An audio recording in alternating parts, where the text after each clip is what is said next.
Welcome to Guide Guru. We hope this video helps.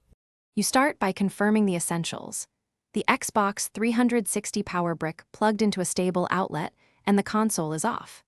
Next, decide HDMI if your LCD supports it, otherwise use the component AV cable for analog video.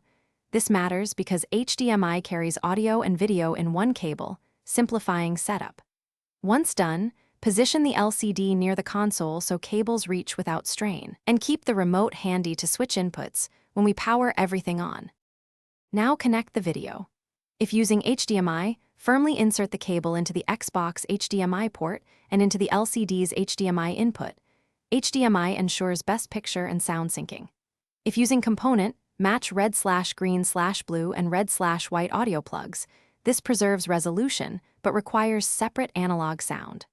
Once connected, organize cables to avoid tugging and power up the LCD first, then the Xbox. This order helps the TV detect the new signal reliably. Power on the LCD and set its input to the connected port, then start your Xbox 360.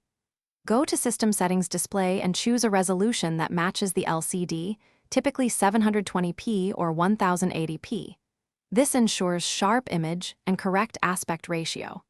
If you see no signal, make sure cables are fully seated and try another HDMI port or cable, because faulty cables or incorrect input selection are the most common issues. Swap components to isolate the problem quickly. Thanks for watching. Consider subscribing if we helped you today.